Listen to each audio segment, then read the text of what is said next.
नमस्कार, देश न्यूज में आपका स्वागत है। मैं हूं आपके साथ स्नेहा और आप देख रहे हैं हमारा खास कार्यक्रम खोज पर चोट। आज हम बात करेंगे मध्य प्रदेश के भोपाल की और राजीव गांधी प्रौद्योगिकी विश्वविद्यालय की। दरअसल राजीव गांधी प्रौद्योगिकी विश्वविद्यालय के कुलपति प्रोफेसर सुनील कुमार, तत्कालीन रजिस्ट्रार प्रोफेसर RS राजपूत सहित 5 के खिलाफ FIR हो चुकी है। मामले की जांच अब SIT करेगी। ACP बैरागढ़ के नेतृत्व में पुलिस ने 6 सदस्यीय SIT गठित कर दी है। इधर सरकार ने जो जांच कमेटी पहले गठित की थी, उसकी रिपोर्ट से बड़ा खुलासा हुआ है।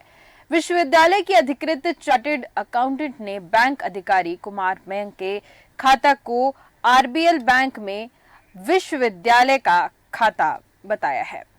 CA ने इस संबंध में एक प्रमाण पत्र वर्तमान रजिस्ट्रार डॉक्टर मोहन सेन को दिया है, जबकि बैंक से पता चला कि यह खाता विश्वविद्यालय का नहीं है। कमेटी ने इस गलत प्रमाणीकरण के संबंध में पूछताछ करने की सिफारिश की है। रिपोर्ट के अनुसार जिन आरोपों के आधार पर जांच शुरू की गई थी, वो सही नहीं पाए गए।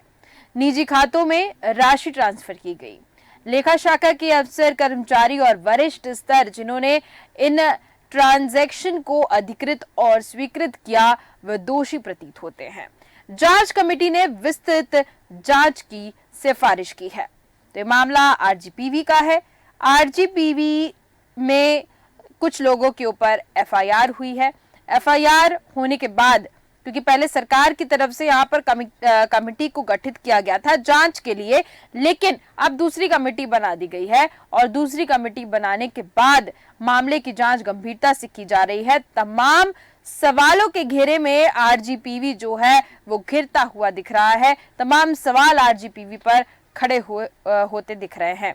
विश्वविद्यालय के जो कुलपति है प्रोफेसर सुनील कुमार, तत्कालीन रजिस्ट्रार प्रोफेसर RS राजपूत सहित 5 के खिलाफ FIR दर्ज हुई है और इसमें दिखाया ये गया कि विश्वविद्यालय का अकाउंट है, लेकिन पर्सनल अकाउंट में पैसे ट्रांसफर हुए हैं। ये मामला है, इस पर हम चर्चा करेंगे। चर्चा में मेरे साथ प्रकाश सक्सेना जी जुड़ चुके हैं, राजनीतिक विश्लेषक। प्रकाश सक्सेना जी, बहुत बहुत स्वागत है आपका देश न्यूज पर। जी नमस्कार जी प्रकाश सक्सेना जी, मामला RGPV का सामने आया है। 5 लोगों के खिलाफ FIR दर्ज हुई है। तत्कालीन रजिस्ट्रार जो है प्रोफेसर RS राजपूत और जो कुलपति हैं सुनील कुमार सहित 5 लोगों के खिलाफ FIR दर्ज हुई है। मामला ये है कि दिखाया गया कि जो पैसे हैं वो विश्वविद्यालय के अकाउंट में जा रहे हैं, लेकिन वास्तव में ये पर्सनल अकाउंट्स थे जिनमें पैसे ट्रांसफर किए जा रहे थे। जी, ये बहुत बड़ा गंभीर अपराध है और कितने सालों से चल रहा था, है ना। तो ये क्या मध्य प्रदेश और ये शिक्षा जगत पूरी तरह से बदनाम हो रहा है। आप व्यापम के बाद देखें, अभी RGPV में देखें, कोई ऐसा लग रहा है जैसे कोई देखने वाला ही नहीं हो इसमें जी। जबकि ये सारे ये हैं, कई हाथों से गुजरती हैं। तो ये 5 लोग तो अभी सिर्फ नामजद किए गए हैं। अभी यदि विस्तृत और ईमानदारी से जांच होगी तो बहुत लोग इसके लपेटे में आएंगे। बिल्कुल, क्योंकि जब कोई बहुत बड़ा भ्रष्टाचार चलता है तो उसमें सबको शामिल करने की कोशिश होती है, क्योंकि कहीं ना कहीं से तो लीक होता है, ये सूचनाएं बाहर आती हैं। तो इसमें भी आप देखेंगे जैसे जैसे जांच आगे बढ़ेगी, यदि प्रभावित नहीं हुई तो और भी बहुत से नाम इसमें सामने आएंगे। आप देखें, समानांतर एक अकाउंट खुल जाता है यूनिवर्सिटी का और यूनिवर्सिटी को पता ना हो, जबकि सरकार इसको चेक करने की कई व्यवस्थाएं बनाती है। बिल्कुल, हाँ। विभागीय जो लेखा शाखा है जी, उसमें एक व्यक्ति तो होता नहीं है, कुलपति तक जाती है, रजिस्ट्रार तक जाती है सारी फाइलें, नोटशीट, क्या उनकी नजर में नहीं आया होगा। फिर वहां पर स्थानीय लेखा संपरीक्षक, लोकल फंड ऑडिट, जैसे CAG होता है जी, वैसे ये लोकल फंड ऑडिट होता है, उनकी टीम होती है। बिल्कुल, रेजिडेंट ऑडिट होती है जो पहले भी चेक करती है, पोस्ट ऑडिट मतलब काम हो जाने के बाद भी इसकी जांच की जाती है जी। तो ये बड़ा सस्पेक्टेड मामला है कि ये पकड़ाई में क्यों नहीं आया। ऐसा नहीं होता है, कई लोगों ने आवाज उठाई भी होगी पर उसको दबाने के प्रयास किए होंगे जी, हाँ। क्योंकि RGPV की कमाई बहुत है। बिल्कुल, छात्रों से फीस बहुत अच्छी आती है, तगड़ी आती है, कॉलेज से आती है और उसके एक्सपेंसेस कम है, तो उस पर बहुत पैसा डिपॉजिट रहता है और इसलिए इतने सालों से बेधड़क ये घोटाला चल रहा था। बिल्कुल प्रकाश सक्सेना जी, आपने जो फीस का जिक्र किया, दरअसल आरजीपीवी के अंडर बहुत से भोपाल में भी बहुत से ऐसे कॉलेजेस हैं जो आरजीपीवी के अंडर आते हैं। यहाँ पर जब एडमिशन्स होते हैं बच्चों के, तो हमेशा देखा जाता है कि बच्चों से एक एक्स्ट्रा फीस की डिमांड होती है। यानी कि अगर मैं यहाँ पर आरजीपीवी में इंजीनियरिंग डिपार्टमेंट की अगर मैं बात करूँ, तो अगर बच्चों को डिपार्टमेंट वाइज कॉलेज चाहिए होता है, कुछ कुछ कॉलेजेस आरजीपीवी के अंडर जो हैं वो अलग एक रकम की डिमांड करते हैं। वो गुप्त तरीके से करते हैं लेकिन करते ज़रूर हैं। तो कुल मिलाकर कॉलेजेस की कमाई इतनी ज़्यादा हो चुकी है कि यहाँ पर जो रजिस्ट्रार हैं और साथ ही साथ जो कुलपति हैं, ये सब कटघरे में घिरते हुए नजर आ रहे हैं। क्योंकि अगर ये इन्वॉल्व भी नहीं होंगे, लेकिन इनकी जब ये पूरा उच्च स्तर पर बैठे हुए हैं और अगर इनके उच्च स्तर पर बैठने होने के बावजूद अगर ऐसी चीजें हो रही हैं, इलीगल चीजें हो रही हैं, तो कहीं ना कहीं इनके ऊपर भी सवाल खड़े होते हैं। नहीं, पूरे सिस्टम पे सवाल खड़े होते हैं, इसमें कोई छूटता नहीं है। आप देखें आजकल बच्चों को पढ़ाने के लिए फीस कितनी तगड़ी हो रही है। एक एक साल की 1-1 लाख से ज्यादा की फीसें ली जाती है इंजीनियरिंग वगैरह की, स्पेशली प्राइवेट कॉलेजेस हैं। और वो तो स्पेशल जो कुछ कॉलेज होते हैं उसकी स्पेशल ब्रांचेस के लिए ऊपर से भी ये लोग धन उगाही कर लेते हैं। वो एक अलग मामले है, अलग जांच का विषय है। परंतु एक नंबर में भी यदि हम देखें तो बहुत ज्यादा फीस कॉलेजेस को मिलती है और आरजीपीवी भी विशुद्ध मुनाफा कमाता है। बिल्कुल, ये राहत छात्रों को दी जा सकती है। कई जगह फीस को वृद्धि को लेकर छात्र आंदोलन करते हैं, उन पर लाठियां बरसाई जाती हैं। और आप देखें कि उस रकम से ये क्या हो रहा है यहाँ पे। जितना अमाउंट इनका FD, current account, saving account, दूसरों के अकाउंट, यूनिवर्सिटी को नहीं मालूम उसके कितने खाते हैं। आप देखें ना, इसमें कितने तरह के घोटाले सामने आए। बिल्कुल बिल्कुल, ये पता नहीं है कि कौन सा खाता कहाँ पर है ना। बिल्कुल, यहाँ स्टेटमेंट तक नकली लगाए गए हैं, ऐसा जो सब बताया जा रहा है इसकी जांच में कि इसकी गड़बड़ी को छिपाने के लिए 2 स्टेटमेंट बताए, पता चला कि इसमें से एक नकली था। जी, है ना। आरबीएल में 166 करोड़ रुपए जमा है, उसके अलावा कुछ है नहीं। जी, पूछने पर पता चला कि जब जांच हुई तो और भी खाते सामने आए। पिपरिया की कोई सी वो है सोसाइटी, जी, दलित संघ है, उसमें 9.5 करोड़ जमा है। 25-25 करोड़ की एफडीआं मिल रही हैं, है ना। आप देखें 783 करोड़ का खाता यूनिवर्सिटी में और बैंक में 193 करोड़ का, कितना डिफरेंस दिख रहा है। इतना भारी अंतर आना, मतलब वहां तो पैसे का सागर पड़ा हुआ है। किसी को कोई सुध नहीं है पैसा कहाँ पड़ा हुआ है, कोई देखने वाला नहीं है। इतने बड़े स्तर पे घोटाला है। जी जी, तो ये बताता है कि शिक्षा के नाम पे कितना शोषण चल रहा है हमारे प्रदेश में। और दूसरी चीज, जब ऐसी खबरें आती हैं तो इससे पूरे देश में, पूरे विश्व में बदनामी अलग होती है। मध्य प्रदेश शिक्षा जगत में बदनाम हो रहा है। बिल्कुल जरूर, क्योंकि इस पर अब दूसरी कमेटी, जांच कमेटी बनाई गई है, एसआईटी गठित की गई है। तो अब इसमें आगे देखते हैं क्या होता है। लेकिन जब घोटाले की बात आती है और करोड़ों रुपए के घोटाले सामने आते हैं तो बड़े सवाल यहाँ पर खड़े होते हैं। प्रकाश सक्सेना जी, यहाँ पर विश्वविद्यालय के अधिकृत चार्टेड अकाउंटेंट ने बैंक अधिकारी के खाते को आरबीएल बैंक में विश्वविद्यालय का बताया। यानी कि बैंक अधिकारी जो कुमार मयंक के खाता है उसको आरबीएल बैंक में विश्वविद्यालय का खाता बताया और सीए ने इस संबंध में एक प्रमाण पत्र भी दे दिया था, जबकि बैंक से पता लगा कि यह खाता विश्वविद्यालय का नहीं है। यानी कि आप सोचिए कि जो चार्टर्ड अकाउंटेंट हैं उनके द्वारा अगर ये बैंक ये जो चीजें क्लियर नहीं करता, अगर बैंक से ये सारा खुलासा होता नजर आ रहा है, अगर बैंक ये नहीं कहता कि विश्वविद्यालय का खाता नहीं है, तब भी ये अभी जारी ही रहता, क्योंकि इसके ऊपर ध्यान तो कोई दे नहीं रहा था। कोई नहीं ध्यान दे रहा था और ये जाने कितने समय से चल रहा था। अब आपके इस बात पे एक सवाल और उठता है कि ये सीए की क्या भूमिका होती है। मैं बहुत समय से इस तरह के करप्शन में कार्डियक एक्टिविस्ट के रूप में काम कर रहा हूँ। एक बहुत बड़ा पैटर्न चल रहा है, पूरा सिस्टम चल रहा है घोटाले का, विकसित किया गया इसने 20-25 सालों में, बल्कि पहले से जी।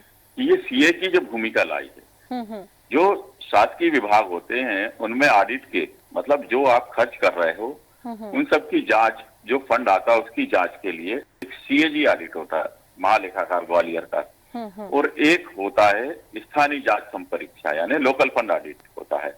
ये जो लोकल बॉडीज होती हैं, कॉर्पोरेशन होते हैं, उनके ऑडिट करती हैं। यहाँ फंड आने पर और खर्च होने के बाद प्री ऑडिट और पोस्ट ऑडिट दोनों का प्रावधान है। तो यहाँ घोटाले की गुंजाइश कम होती है यदि ईमानदारी से ऑडिट होता है तो। बिल्कुल। पर क्या हुआ कि करीब 30-40 सालों से हमने देखा कि हर विभाग ने एक, जैसे आप देखेंगे कॉर्पोरेशन होता है, कॉर्पोरेशन भी गजट नोटिफिकेशन होता है उसका, तो सेमी गवर्नमेंट माने जाते हैं जी। एक तीसरी व्यवस्था निकाली गई, रजिस्ट्रार फर्म सोसाइटी से रजिस्टर्ड संस्थाएं बनाई गई। आपने सेड में पर किस्सा पढ़ा होगा, उसमें वो जो थे जितेंद्र तिवारी जी नाम आया था जी। उन्होंने उसमें स्पष्टीकरण दिया था कि हम उसमें नहीं आते जांच के आरे में, सरकारी संस्था नहीं है। तो हाई कोर्ट ने कहा था नहीं, तुम सरकारी कोई फंड तो सरकार का यूज कर रहे थे। आप देखें ये छिपाने वाले खेल बहुत समय से आज भी चल रहे हैं बड़े स्तर पे। हर विभाग की एक संस्था आपको मिल जाएगी और उसमें वो सीए रखते हैं, उसमें सीएजी और लोकल फंड ऑडिट नहीं होता, बिल्कुल, जिससे घोटाले खुलेआम चलते हैं।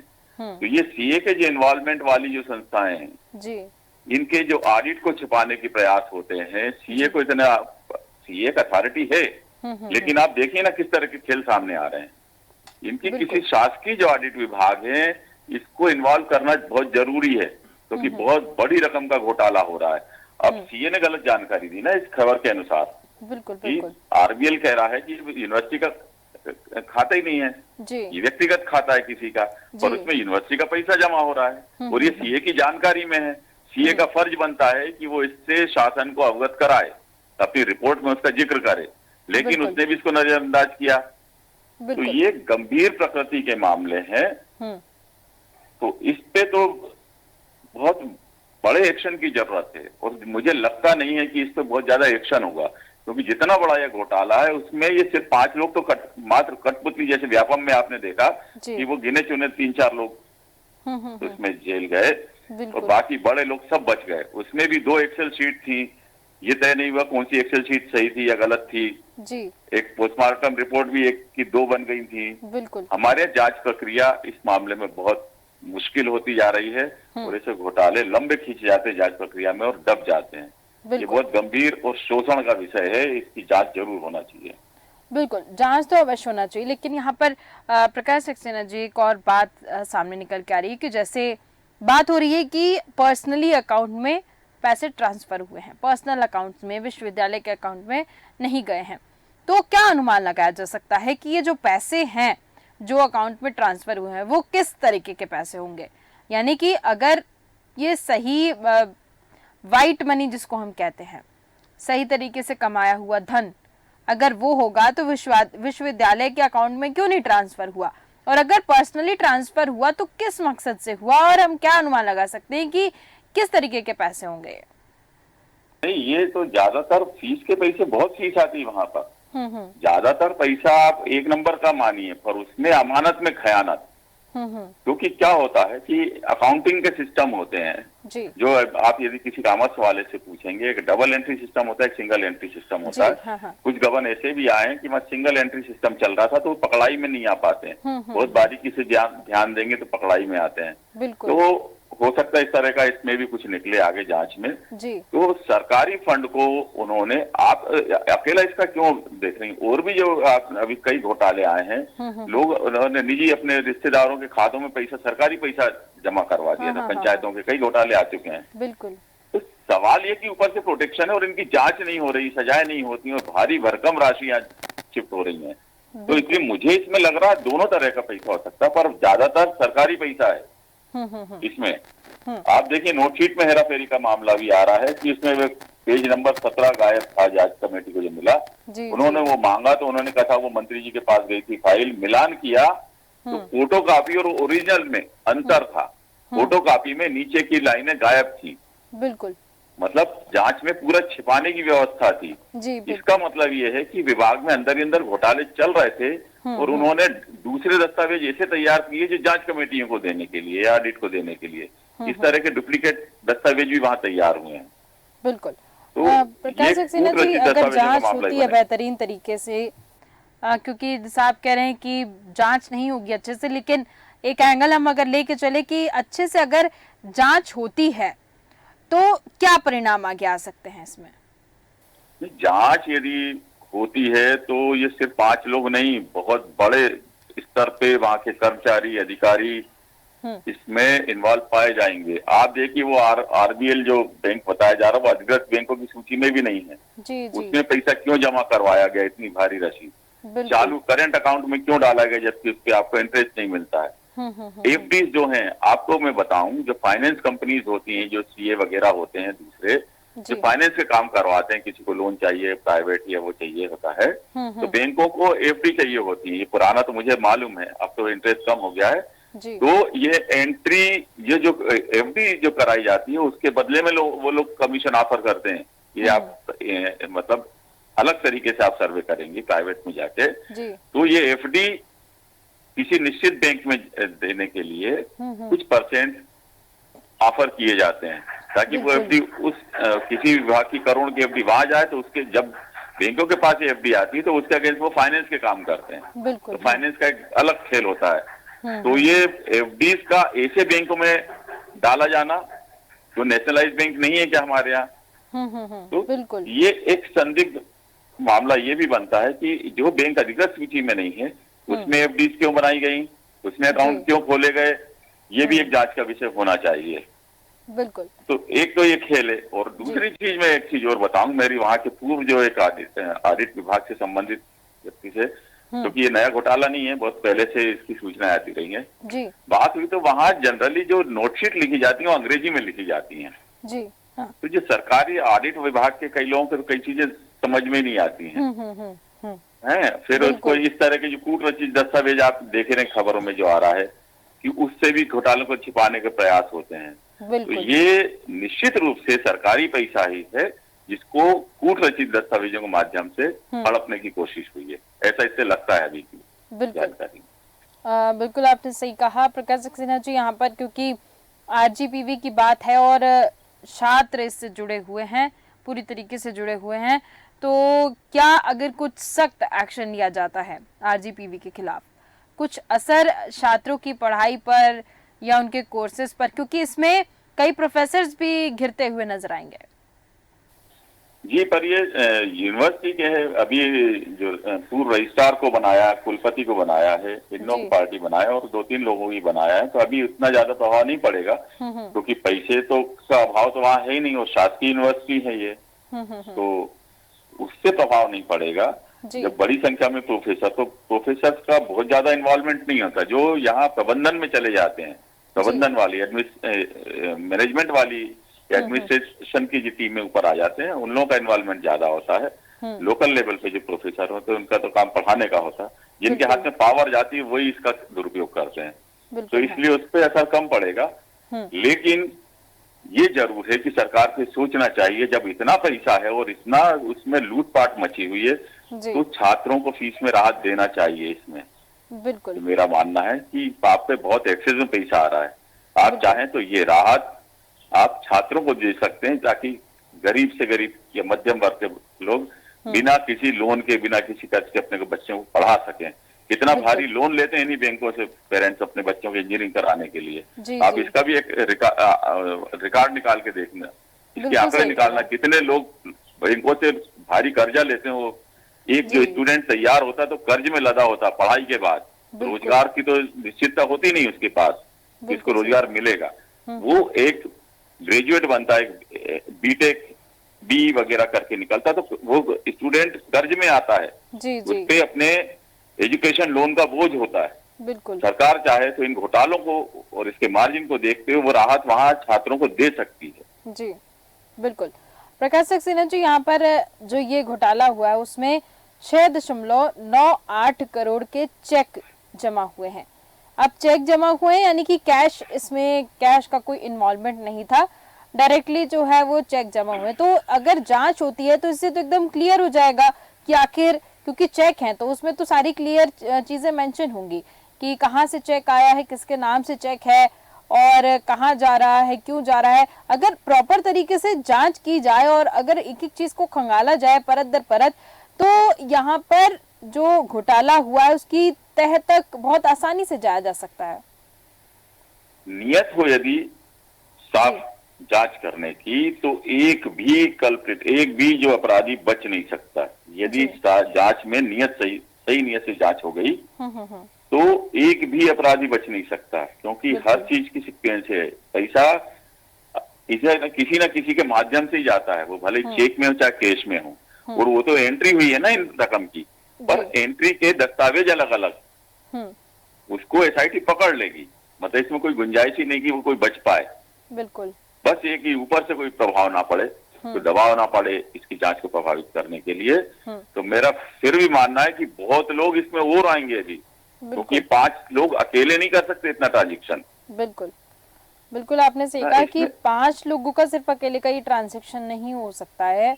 इसमें बहुत सी, मुझे लगता है कि कुछ प्रोफेसर्स भी इसमें नजर आएंगे जो वहां पर पढ़ा रहे होंगे, या कुछ ऐसा यहाँ पर चेंज चलता होगा। क्योंकि अगर बहुत पहले से ये होता नजर आ रहा है और अभी इस मामले की जांच हो रही है, लेकिन ये जो घोटाला है काफी पहले से हो रहा है और बढ़ता जा रहा है और जांच अभी हो रही है, तो अगर पहले से ही चल रहा है तो हम मान सकते हैं क्या प्रकाश सक्सेना जी की इसमें एक प्रॉपर पूरी चेन चलती हुई नजर आ रही है? मैं तो बोल रहा हूँ ना कि पूरी चेन बिना चेन के संभव नहीं होता। एक आप देखिए, कोई बात होता है और कोई करोड़ों का घोटाला होता है, तो उसे मालूम है कि वो किसी अधिकारी के पास जा रहा, उसके निज सहायक, उनके जो पीए होते हैं उनके पास से फाइलें जाती हैं, क्लेरिकल स्टाफ के द्वारा जाती है, तो नजर सबकी पड़ती है। होता क्या है कि वो लोग आवाज ना उठाए तो उन्हें भी छोटे मोटे घोटालों की छूट दे दी जाती है। इस तरह से संगठित भ्रष्टाचार चलता है कई विभागों में। मैं गवाह हूं, मेरे पे दस्तावेज हैं। समस्या ये है कि उनकी जांच प्राप्त नहीं होती। कोई सक्षम व्यक्ति उसमें उतरे तो जांच हो पाती है। ये इतना बड़ा घोटाला 2-4-5 लोगों के बस की है ही नहीं। ये इतनी फाइलें, इतनी नोटशीट कई हाथों से थ्रू प्रॉपर चैनल जाती हैं, तो ये कई निगाहों से आता है, कई निगाहों से गुजरा होगा। यदि और आप ये देखिए कि अभी पकड़ाई में आ रहा है, ये इनके दिल गुर्दे कब से खुले होंगे, क्योंकि पहले पकड़ाई में नहीं आए इतने सालों से। ये तो अब पकड़ाई में आए तो इसे भी इन्होंने छिपाने की कोशिश की, फर्जी दूसरे नकली दस्तावेज बताने की बात आ रही है सामने कि स्टेटमेंट ही बदल दिया, 2 स्टेटमेंट आ गए, उसमें से एक नकली निकला। तो जब ये स्टेटमेंट बदल के गुमराह कर सकते हैं, सामने वाले ने देखा डॉक्यूमेंट पूरा सही है क्योंकि वो नकली दस्तावेज रखे थे, उसने ओके कर दिया, बाद में वो हटा कर वो अपना ओरिजिनल चल रहा खेल। तो ये इस तरह के कूट रचित दस्तावेजों का मामला भी इसमें दिख रहा है। इसमें घोटालों को छिपाने के लिए उन्होंने बहुत हथकंडे अपनाए हैं। अभी जांच यदि ईमानदारी से हुई तो आप देखना बहुत लोग इसमें आएंगे। बिल्कुल बिल्कुल, जांच करने की आवश्यकता है और जांच करने के बाद ही सब कुछ यहाँ पर क्लियर दिखेगा कि आखिर इसमें कौन वो लोग हैं जो इसमें पूरी तरह इन्वॉल्व दिख रहे हैं, और जो चेन चल रही है उसका खुलासा तभी हो पाएगा जब बेहतर तरीके से जांच हो। पूरा मसला यहाँ पर जांच के ऊपर निर्धारित होता है कि अगर जांच अच्छे से होगी तो जरूर जितने भी दोषी हैं यहाँ पर सबका यहाँ पर खुलासा होता नजर आएगा। बहुत बहुत धन्यवाद प्रकाश सक्सेना जी हमारे साथ जुड़ने के लिए, तमाम जानकारियां देने के लिए। तो आरजीपीवी की बात कर रहे थे हम। आरजीपीवी के अफसरों को फर्जी स्टेटमेंट दिया गया, पर्सनल अकाउंट में चेक जमा किए गए, 6.98 करोड़ के चेक यहां पर जमा हुए हैं और जांच में इसका और बेहतर तरीके से खुलासा होगा। अब ये देखना होगा कि जो जांच कमेटी बनाई गई है, जो गठित की गई है कमेटी, वो कैसे काम करती है, किस तरीके से काम करती है और इस घोटाले का और ज्यादा अच्छे से खुलासा करती है। परत दर परत जानने की अगर कोशिश होगी और जांच बेहतर तरीके से होगी तो उसमें एक एक अपराधी सामने आता नजर आएगा और जरूर उस पर कार्रवाई होती नजर आएगी। तो फिलहाल के हमारे इस खास कार्यक्रम में सिर्फ इतना ही। देखते रहिए देश न्यूज। नमस्कार।